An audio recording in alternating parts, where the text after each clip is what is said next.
We reject the ideology of globalism, and we embrace the doctrine of patriotism. Not only will this tax plan pay for itself, but it will pay down debt. There are moral and legal obligation questions that I think we'll have to wrestle with as a society. When we as people go wobbly on the truth, we go wobbly on America. All you have to do is look at the numbers, look at what we've done. And this is only the beginning.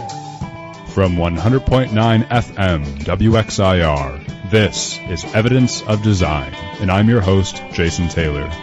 Evidence of Design is a live talk show about the political economy. We critique income and wealth inequality and support democratic values. Thank you for listening, and welcome. Good morning, everyone. You're tuned in to Evidence of Design on 100.9 FM WXIR in Rochester. My name is Jason Taylor, host of Evidence of Design, and I'm joined in WXIR studios by my good friend and co-host, Matt Treadwell. Hi. It's Saturday, July 10th, 2021. If that is the same date that you're living in, then guess what? That means we're a live show. We'd love to hear from you throughout the hour. Evidence of Design is all about critiquing income and wealth inequality. We think there's way too much economic inequality in society today.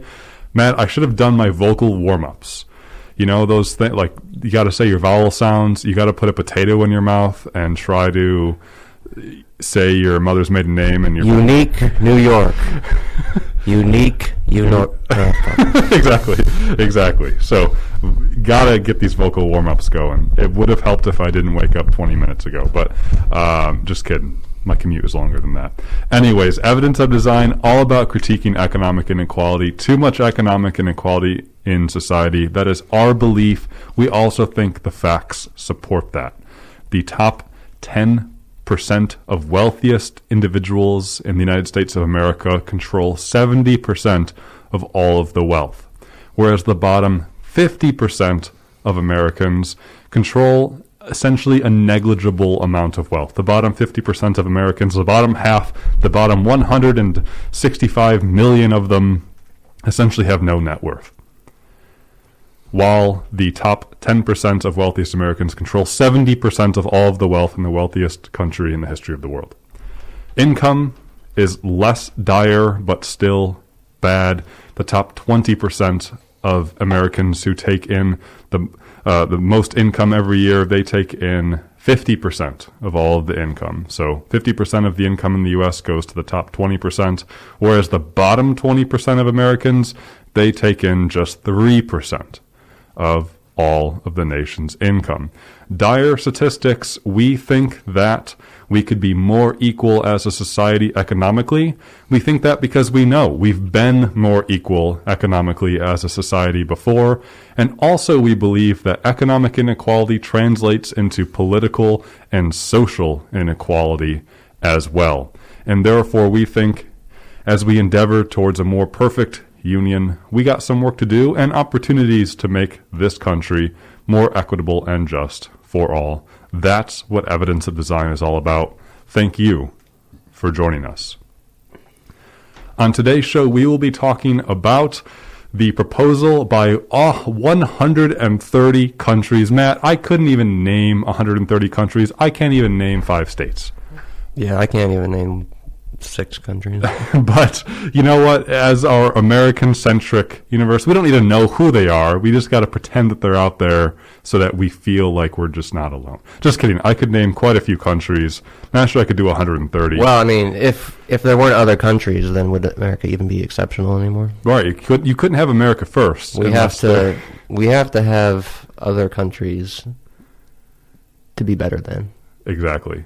So that's why I'm all. This is why the whole proposal to add more states to the union is problematic, because we'd want, other countries that we can be better in. The problem is Puerto Rico, of course, not a country, I guess technically, and Washington D.C. not a country. So it's hard to have it both ways. I think we're going to be losing a few states in the coming years. Yeah, California will be in the ocean. Florida will be under the ocean. California will still be above the water. It'll just be an just break island. away, Yeah. So that's all right. Just kidding, folks. So 130 countries signed with the United States last week to create a global minimum tax on corporations. Wow, that's the first time in modern history, at least something like that would happen. 130 countries coming together for a tentative agreement to say, look, we want to have a global minimum tax on corporations, meaning corporations have to pay at least X amount on all goods and services they provide to countries. That X amount is 15%. We're going to get into that, the implications of that on today's show, among other things. Also, Matt, I think we're going to touch a little bit about what's going on in Haiti, another, neighboring country in our Caribbean. in the Caribbean. Our Caribbean, yeah. So talking about the global minimum tax today on Evidence of Design, we'd love to hear from you. You can give us a call, 585-219-8889. That's WXIR Studios, 585-219-8889. Live show. We're also, if I can get around to it, going to be on live streaming on Facebook. I only got 2 hands, folks, and 1 brain, and that one doesn't even work all that well. So we're going to try to live stream on Facebook. In the meantime, you can let us know your thoughts as well if you don't want to call in. At our email at radioeod@gmail.com. We're also on Facebook and Twitter at radioeod. Again, 585-219-8889. We're going to jump into the global minimum tax on corporations right after a short break, folks. Hang on. Revolution Blues by Neil Young. And this is Evidence of Design on 100.9 FM WXIR. Matt, let's get into talking about the global minimum tax on corporations. I have never been so excited about a topic since, Yes, Jason. we talk about the most exciting things in Evidence of Design. That's for sure. So there is a proposal mainly led by the United States, current Janet Yellen, the current treasurer. The Fed chairwoman, Janet. Fed chairwoman. Is that right? No, she's not she used to be. Secretary of Treasury. Yeah, Secretary of Treasury. Thank you, Matt. What is wrong with me? It's not Steve Mnuchin anymore. I was just thinking of Steve Mnuchin's dear old face. Secretary of Treasury, Janet Yellen. She used to be the chairwoman of the Federal Reserve. Not anymore. She has been helping to lead a proposal to have a global minimum tax on corporations. Why is this important? Because there is a phenomenon known as a race to the bottom. That is essentially where if you exist in theory, in a free market, the idea that corporations will always want to seek out places to do business that have the most potential profit for them, right? Seems economic rationalism. The best margins. The highest margins, the best margins, and therefore taxation is one place that can cut into a corporation's margins. And so when looking for places to do business, corporations can look for places that have the lowest taxation. And therefore, in order for countries to attract businesses, they will try to compete with other countries to make them as business friendly as possible. One way in so doing is by lowering their corporate tax rate. However, this creates a problem because it pits every country against one another to lower their taxes as much as possible, and thereby ends up hurting everyone overall, in theory, by having a race to the bottom for the lowest taxes. In theory, France says, hey, I want businesses, I'm going to do a 20% corporate tax. Germany says, well, I want businesses, I'm going to do a 19%. Ireland says 18%. The UK says 16%. France says, well, now I got to go down to 15%. And so on and so forth. There's a spiral down, a race to the bottom effect. Does it happen perfectly this way? No. Of course, the world is quite complicated. There's a lot of things that go into businesses and money and political power and decision making, but there's been demonstrably proven, I think, through studies and whatnot, that a race to the bottom effect exists. Indeed, it's not just in corporate taxation on a global scale. Perhaps to make it more relatable, we've seen this locally and also between states in the United States. A great example is Amazon HQ2, when 2 years ago or 3 years ago, Amazon was putting out proposals to ask different places around the U.S., hey, where should we build our second headquarters that will come with, so much money, so much jobs, so much opportunity. We want to hear from you, different places around the country. What do you have to offer us? And then you had reports of states and local governments essentially groveling. Yeah. What was so funny about that was that they ended up picking New York City and Washington, D.C. as the new HQ locations originally, which, as I think we mentioned on the show before, are the financial and political capitals of America, and you can make the argument that they are the financial and political capitals of the world, given America's station on the global playing field.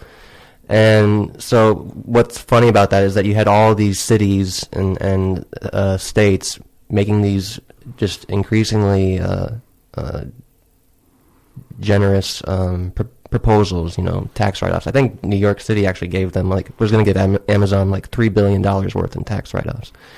But of course, in hindsight, these places that were competing were never in competition, really. It was always going to be New York City and Washington, D.C. So you feel like it was preordained, and that Amazon's interests are just to go to the places where the most concentrated power is already, because it's more higher leverage for them. Yeah.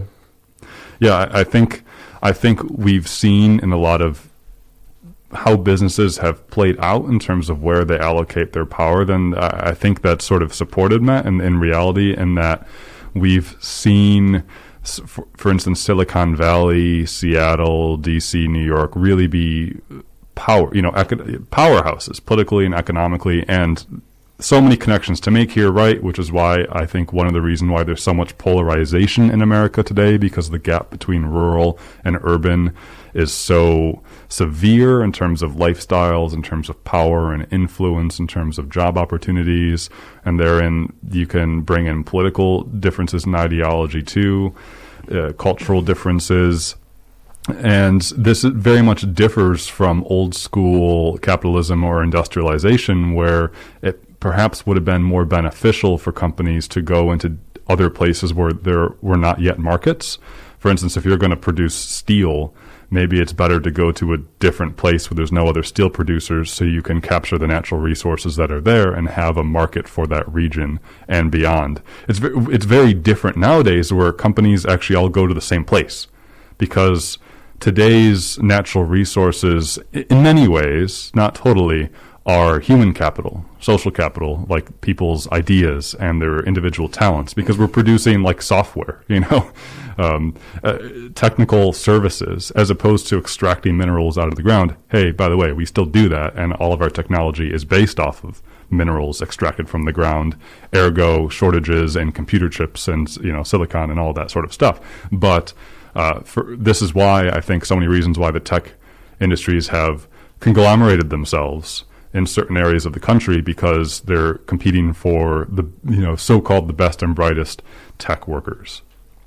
We've covered before on the show on Amazon, where there's different layers of Amazon's business, where you think of Amazon with those really high-skilled tech workers all centered in the HQs or whatnot, whether it's in Seattle or, and now when they're HQ in DC, the New York one fell through because of local protests.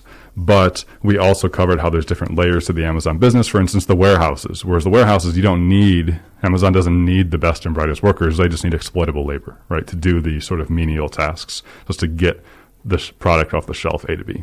For now. Until they get their replicant program up and running. Right, until the robots. So maybe going a little bit off tangent here, talking about the global corporate tax rate, but the point is to go back to the original example of state and local government intercompetition, is that we see this here, a race to the bottom in the United States, of different states competing, lowering their taxes, being more so-called business-friendly, lowering regulations to attract businesses. And I would like to point out that this isn't the only reason, but it is a major factor in why we don't manufacture anything in the United States anymore, because our economic system, that being capitalism, is entirely profit-driven, and that is often upheld as a positive thing in that it drives competition, and competition leads to better products, better services, and just better, what's what I'm looking for, better quality of life for people living here. But the reality is that if you have a profit-driven economic system, is that corporations are obviously going to try and min-max, as we say in the video game community, their profits. And in so doing, they will go to other countries to manufacture whatever it is they need to make their products, countries that may have less protective labor laws, countries that offer a lower or even non-existent corporate tax rate. And in so doing, the quality of life in this country suffers because people can't get a well-paying job anymore with just a high school education. Right. And so this proposal that we're talking about on Evidence of Design on 100.9 FM WXIR among 130 countries, mainly led by the United States, past week, 130 countries signed on to have a tentative agreement for a global minimum tax rate on corporations in their countries at 15%. The very important point, this gets very complicated, and I'll be completely honest, I don't really understand how this works.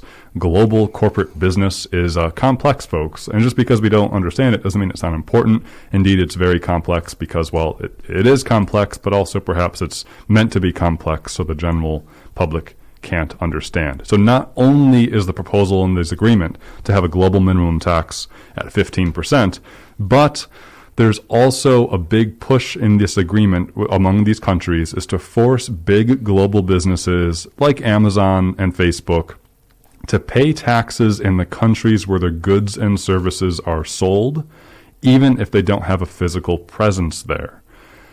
So I'm not sure I fully understand that, besides saying so many of the big tech companies nowadays, for instance, Facebook and Google, their services, they don't need to have a factory, as old capitalism would need to do, a factory where workers go to produce the good using raw materials.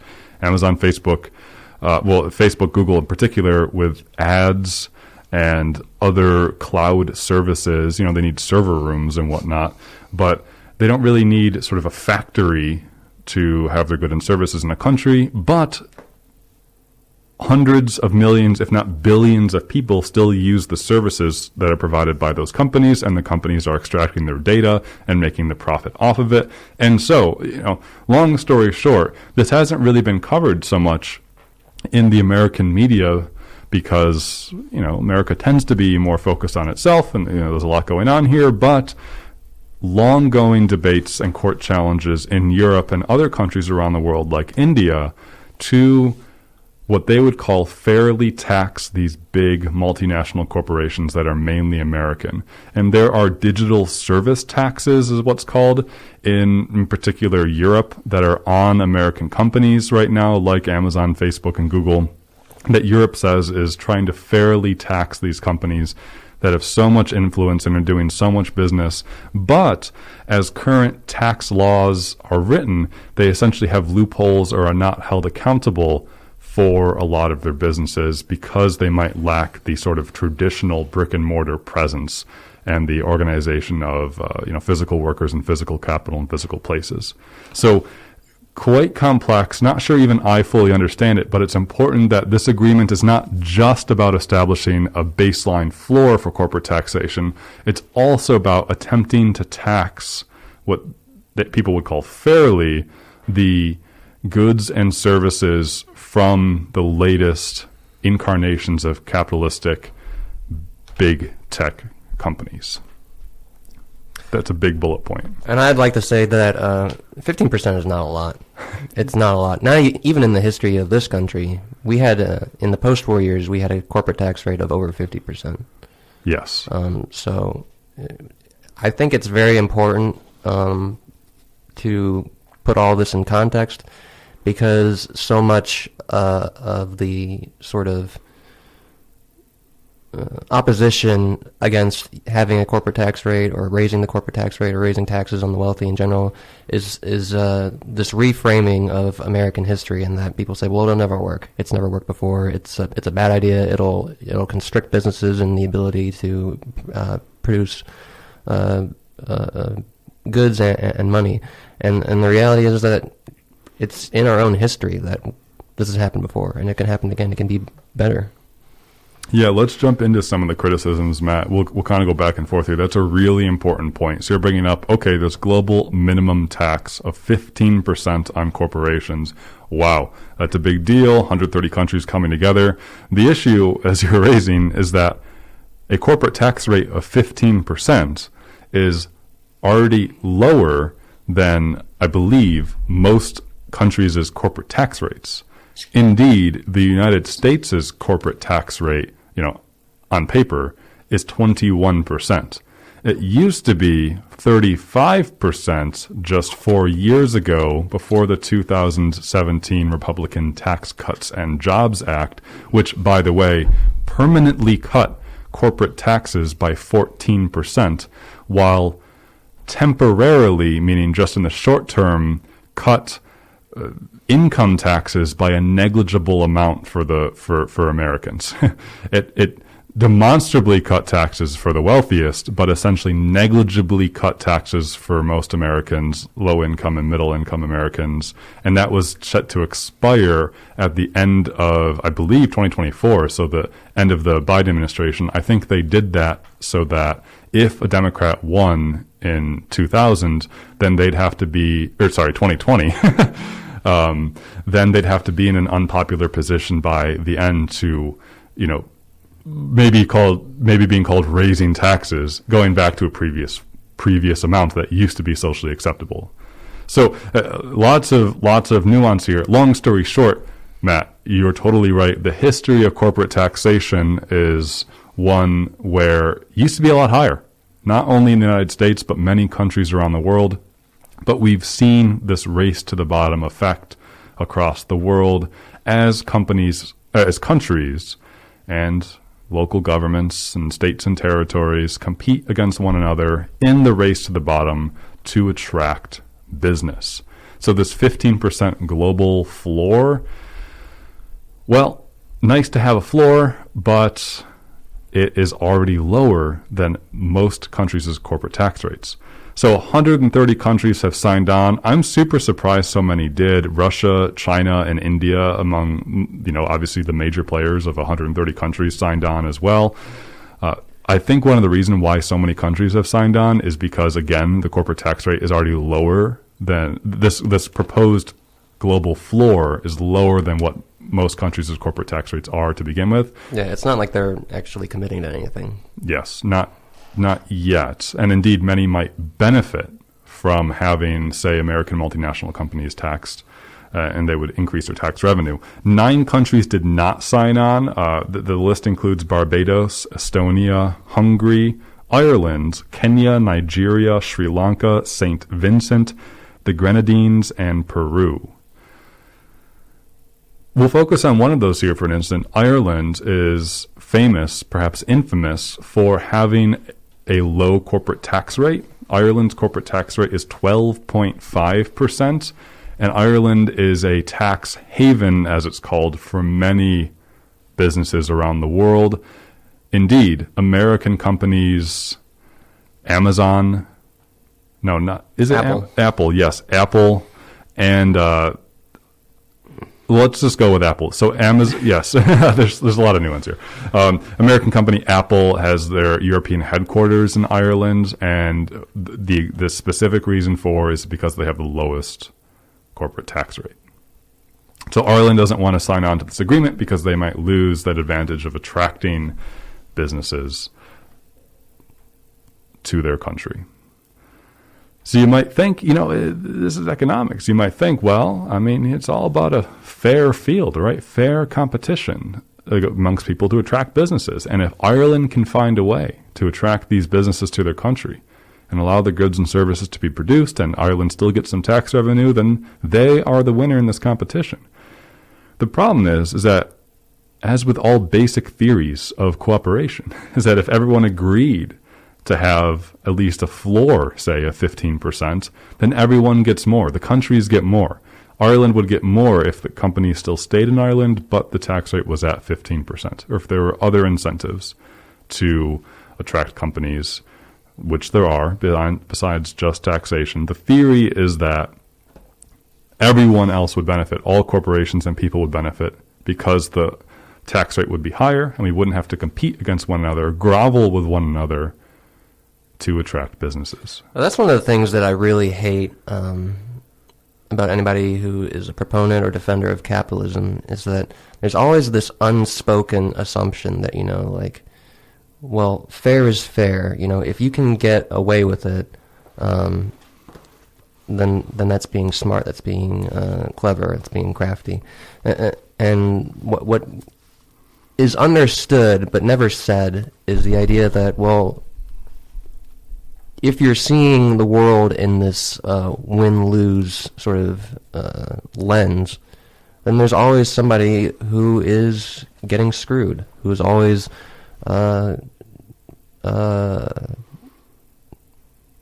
either being exploited or denigrated in some way.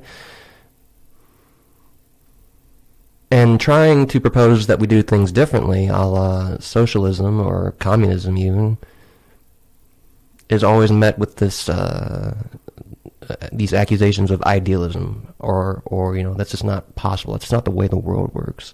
When it's not the way the world works because these wealthy interest groups have controlled the global sphere for the last however many years.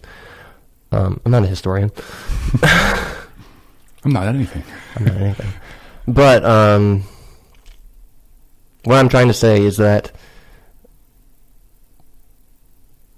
so often we're discouraged from even imagining that things could be different, when there's plenty of evidence to suggest that they could be. Like, we know, for instance, that global hunger is a very real problem faced in not just in poorer countries, but in this country, in the richest country in the history of the human species. And yet, it's a well-documented fact that the world produces 1.5 times the amount of necessary calories to feed the entire population of the planet. Yet we still have people starving. It seems to me that that's a problem that we could fix had we the political ability to do so. I mean, we do have the political ability. We have people in power who control vast amounts of money and influence that would rather it not be so. Yeah, for much of human history, you could say, well, a lot of it was about just ensuring that we have the ability to meet our basic material needs. Do we have enough food? Do we have, the ability to produce housing? Do we have shelter? All that sort of stuff. Of course, humanity has transcended that a long time ago. We have enough technology and raw materials to produce the goods and services that meet at least our basic material needs, and indeed even beyond that. The problem that we run into nowadays is with equitable distribution, with fair distribution, because profit under capitalism, the logical model of it is just for it to be concentrated. The point is to create profit. The point is not to equitably or even rationally distribute resources. The point is simply to create profit. And that creates indeed what I would call market inefficiencies. Proponents of capitalism and the so-called free market would say it's market efficiency to seek profit. I would call that an inefficiency, because the point of a market, I don't see how you could rationally argue that the point of economics is to just make profit, right? The point of economics is to get profit. No, the point of economics, which is a human activity, should be to better human lives, because that's what human activity should be is to better your life, right? And that's what ends up getting sacrificed under capitalism, is the quality of life of so many people. And so I had another point, and it's just completely vacated in my mind. But, well, in case listeners have a point, you can let us know, 585-219-8889. Again, 585-219-8889. 219-8889. You're listening to Evidence of Design on 100.9 FM WXIR in Rochester. Matt, I like to commit a little bit of masochism every now and then by going on to Fox News and seeing, just what some other folks are saying about things going on in the world. And it's important to keep a healthy perspective. Right. I mean, both sides. We're all about both sides. Everybody has something to offer. Absolutely. Absolutely. And you can't get the full story just by looking at the same news source every day. Nope. So you got to go on to Fox News to get your daily dose of vitamin stupid. No, I'm just kidding. So I go on to Fox News. I'm reading the articles, mostly the comments about the coverage of this proposal to create a global minimum tax on corporations. And the comment after comment after comment is saying, why doesn't the Democratic liberal Biden administration understand that anytime you seek to tax corporations, all that happens is you're essentially taxing citizens, because corporations will always pass their problems off to its customers, right? Their costs. I don't understand how you have that idea where it's impossible. It's absolutely impossible to rein in or to control the economic activity of human-created corporations. It's impossible to do that, because anytime you try, you're only hurting yourself by hurting consumers. That makes no conceivable sense, because what you are essentially doing is ceding all controls. You're ceding the ability to control, to regulate, to, let's use positive words. I mean, those aren't negative words, but to encourage the specific manifestation of economic production.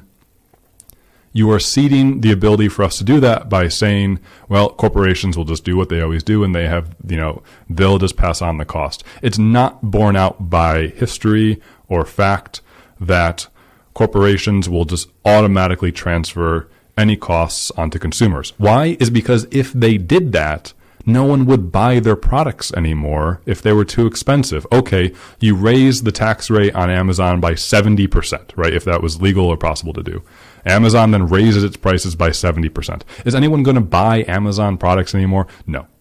Because you're just going to go to another, and someone else will come in and produce do what Amazon was doing, or we'll just find other places that are already doing what Amazon's doing, but we're not buying their products and services, right? Well, wouldn't that also serve their narrative? Because the idea is that if you try to regulate something like Amazon, you're just going to open the door for another company to come in and do what Amazon's already doing, so why even bother? Yeah, I mean, I was giving one example of targeting a specific company. Of course, as our model currently stands, I'm not saying it's a good idea to target a specific company, but you could target all companies, all things, and that's the point of regulation. That's the point of government action. That's the point of concerted action, is to have a floor, have a baseline, have a set of rules whereby all players must follow.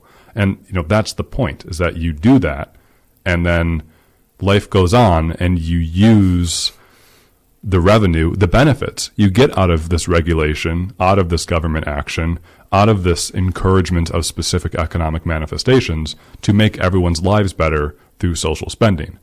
How much social spending are we talking about? Well, estimates of what could be raised from even this 15% global corporate tax rate, which we mentioned is already below what many countries' corporate tax rates are, but there are ways for revenue to still be raised by this, by other bullet points. You're raising the tax rate in some countries that have a lower floor, but also you're taxing companies who sell their goods and services in a country but aren't taxed there right now under loopholes because they don't have physical presences there. So, there's ways revenue is being raised here. Estimates are that the U.S. would bring in $50 billion a year to the United States. $50 billion. It's a lot of money, and it's inconceivable to imagine that amount of money because it's just a number, billion. Wow, we used the word B, the letter at B. least 1.5 F-35 programs. Yeah, it's like one fighter jet. Let's be honest. So it's a lot of money globally. It could raise $150 billion in annual revenue across the world. Matt, we've covered on the show before how under enforcement by the IRS, because they've been underfunded, because congressional Republicans have tried to strip the IRS of their ability to collect taxes legally that are on the book, right? Not only do they want taxes as low as possible, but the taxes that we already have, Republicans don't want them to be collected. Okay, so great. The U.S. loses out on $1 trillion a year in revenue from the richest Americans and corporations who abscond from paying their fair share of taxes. Just how the current tax law is written. Right, just as how it's written. We're not even talking about raising rates, exactly. Just in collecting taxes as it's written with what we have is pretty historically low rates, indeed historically low rates in many regards. So the next time someone talks about how are we going to pay for stuff, you just do it. The government invents money, like money is invented. You just do it. Before easy to say, Jason, what about inflation? Okay, well, let's start first by collecting our fair share of taxes. It's like we don't even need to invent money. Like we have the money. Yeah. It's just owned by like 3 different people. Right. Yeah. Maybe they shouldn't have that much, Right.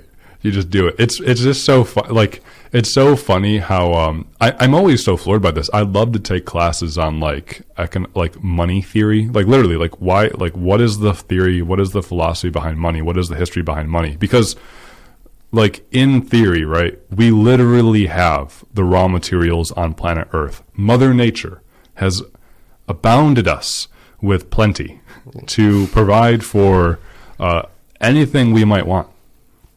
The problem is, how do we convince people to do things to produce the things that we want? And that's why you have money, because you have to have a cudgel over someone's head to say, well, who's going to be a janitor if you're going to have socialism? Who's going to clean up stuff? It's like, well, do you do that in your house? You don't pay anyone to clean up your house. Some people do. Right. Yeah. True. Yeah. I mean, true. Most people don't pay anyone to clean up your house. You just do it, right? So if you work in a company, do you need a janitor? No. Everyone just signs up for an hour a day, not an hour a day, an hour a week to clean up. I mean, you just do it. You sign up, you make it happen. So anyways, I'm sort of rambling here. The point is like we already have enough stuff. It's not a question of how to get more stuff. It's not a question of developing the technology to rein in Earth's natural resources. It's simply a question of how, in theory, to get people to do the things. So could we pay for universal healthcare right now? Meaning, could we guarantee if you have anything that's wrong for you in your health-wise, can you go to a doctor and get advice from a medical professional, someone who's studied medicine, to know how to give you a reasonable, data-informed, answer about what's going on with your body so that you can have a better quality of life? Could we do that right now? Absolutely. Sorry. No, go for it. I was just going to say, it's so instructive to understand that the resources are available, that this is possible, because so often the argument is made that it's not possible, it's not feasible, and that argument is made only because if you accept that it's possible, then the only other reason to give for not doing it is because you don't want to. And how can you make that argument to not do it? Because by not doing it, by not spreading our resources more equitably, you are essentially condoning the mass suffering of people everywhere. Yes. It's so amazing. I mean, to talk about these different ideas on this, Matt, when I hear all the time from conservative folks that I talk to that Democrats ruin the economy. You need look no further than the price of gasoline ever since Biden took office. Ever since Democratic Socialist President Joe Biden took office, that darn socialist, the gas price has increased by a lot. Now we're paying in Rochester, $3.10 for a gallon. That's gone up. It was, I don't know the chart. I don't have it in front of me, but $2.10 a year or two ago. So it's gone up by a lot, air quotes. It's just really, and it's just like, oh, Democrat in office, price is up, Democrat policy is bad. It's just really funny because the economy works so much more complex than that. And the idea that, Joe Biden himself has gone in to raise prices on gasoline just makes no sense. And indeed, there's plenty of articles out there that Wall Street itself is the one that is wanting higher gas prices because they make more money off of their investments by restricting the production of oil. And so for a long time, the world's oil supply has been oversupplied, right? The mantra has been pump, pump, pump. You have all these Middle Eastern oil companies, the OPEC, Organization for Petroleum Exporting Countries, most of which in the Middle East, but also Russia, who come together as a cartel to say, let's set prices here by pumping this much oil. Oftentimes it's been pump, pump, pump. And thanks to the shale revolution in the past decade, the U.S. and Canada have become global suppliers in oil. Indeed, the U.S. has led the production in oil over the past decade. And so the price of oil is higher right now for many reasons, but mainly led by Wall Street investors who are restricting the supply of it so that the price goes up. Because it's not just pump, pump, pump. We want to set the supply and have the price go up to make more profit. Now, again, complicated here. Like, do we really want to be extracting as much oil as possible from the ground? I don't know. Climate change. But the point is like, if you just sort of say Democrats' economy bad, obviously that's really stupid, and it's not it's not having a nuanced or critical interpretation of events. But you just see this sort of stuff so often, Matt. I guess I just wanted to say that, where you're talking about, we're sort of lacking the imagination or the will to sort of make the changes that we have the power to do. Whether you're saying that Democrats automatically increase prices because their economic policies are bad, or whether you're saying that corporations, you can never rein in corporations. What don't you understand? Because anytime you try to do so, the cost will be just passed on to consumers. It's simply not true, and it's self-defeating. I don't know why you would argue that for yourself, unless you're a member of the billionaire or you own a giant corporation. I don't know why. What's in your material interest to do that? It's not. Yeah, I mean, I think part of the reason for that is that we don't really have an idea or an understanding, a sense of class consciousness in America anymore. Part of the reason for that is that capitalism as an economic program, I guess, or system, is naturally alienating and atomizing, and part of the reason is that it's sort of been culturally baked in as one of our values to be as individualistic as possible. There's always a sense of there's always been sort of this American mythos of, well, I don't want to say always, but there's a long history of individual responsibility, of being able to look after your own, of screw you, got mine in America. Yeah, indeed. And I just think, at least on the face value, I'm really curious about the part of me that feels naive to think that cooperation is bad. I'm genuinely curious about that. For instance, I think about the United States leading efforts for 130 countries to come together to establish a global minimum floor in taxation. Like that, I feel proud about that, and I feel good about that, because I think cooperation and mutual interest is a good thing. And then, like, there's this part of me that is in doubt and says, is this naive?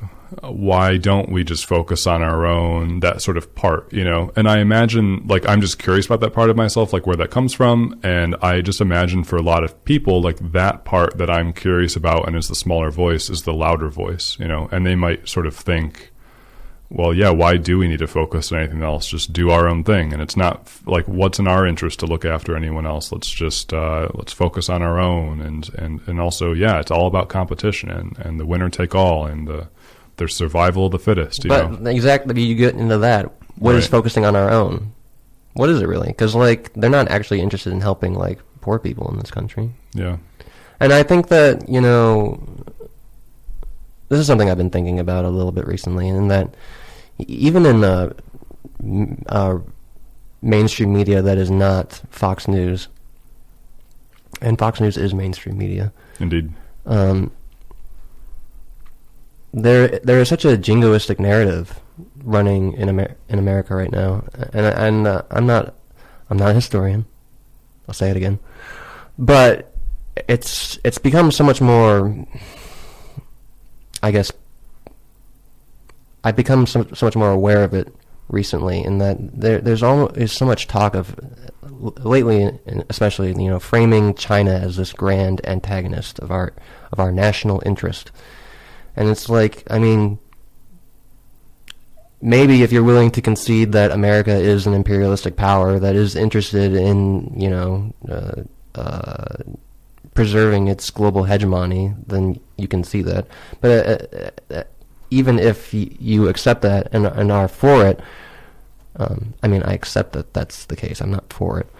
But even if you view the world in that way, that doesn't mean that you have to view Chinese people as your enemy, or as anything other than your fellow humans. Like, we are all the same, in that we are human people. We are people who are alive, and by virtue of our lives, we have fundamental value, and anything that can benefit, what benefits. What I'm trying to say is that we should not be framing the world in these in stark contrast of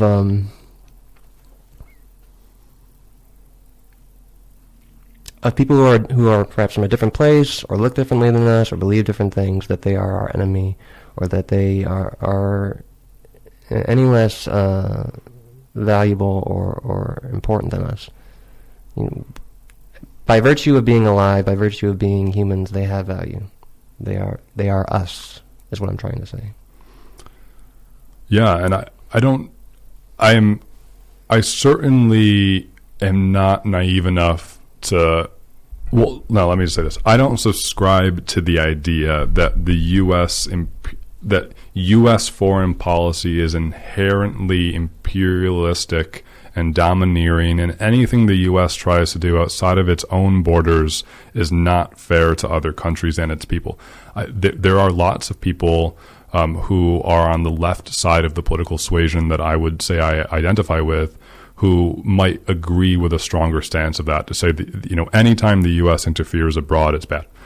I don't subscribe to the idea that you just think that no other country has the power or capability to act irresponsibly towards human interests on a grand scale, right? I think that Chinese hegemony, that China will also engage in conduct that reduces the material interests and the worth of different people across the planet, and that they will use their military might and their authoritarian might to enact certain ways of life that run counter to different ways of life that people would rather be living. Something like that. The point is, I think we do live in a world where there is competition, and that there will always be a sense of competition. I'm not naive enough to think that all 7.5 billion people can rally around the same idea of humanity, and we all just want food, clothing, shelter, and love, right? Of course we do, because we're human beings. We're sentient beings who need our basic material needs met and a sense of connection. At the same time, we live in a world that has this conception of scarcity, because let's be honest, there are not enough high definition TVs to give everyone on the planet right now, or something, right? There just simply aren't enough iPhones to immediately give everyone. You'd have to produce it. You got to extract the resources. You got to create it, right? So humans have always this conception of scarcity. Long story short, the point of international cooperation is, I think, a worthwhile endeavor. Will there always be so-called cheaters? Yeah. Will there always be roadblocks in negotiations to create shared definitions of success and fairness and equity? Yeah. It doesn't mean you don't try to do that. And so efforts to establishing a global minimum tax on corporations by countries representing 6 billion plus people, right? If not 7 billion, an inconceivable amount of people, I think, is a worthwhile endeavor to say, engage in mercantile transaction but some of that transaction is going to go to the public sphere. Some of that private transaction will go to the public sphere, and in so doing, governments that represent the people will use that profit in the public sphere to create healthcare, education, roads, bridges, environmental, policies, things of that nature. I think that's a good thing. So maybe I'm sort of rambling here. I guess I'm just simply trying to say I find efforts towards cooperation to be rational and helpful, even while acknowledging that we don't live in a perfect world and that it won't always be easy.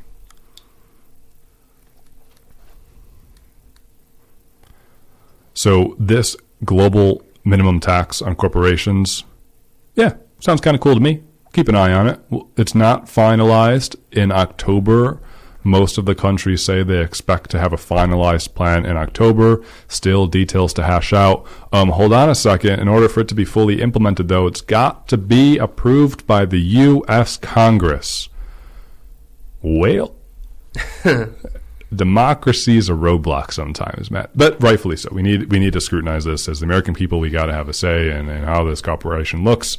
Will Republicans support this? Well, I don't know about that. Not sure Republicans support it all these days. So we'll see. But I'm certainly in favor. Whenever someone says, Jason, do you want taxes? Yes. I love taxes. I would love to be taxed. You're running on the tax only, though. I'm anti-family, anti-jobs, pro-tax. That's my, that's my campaign line.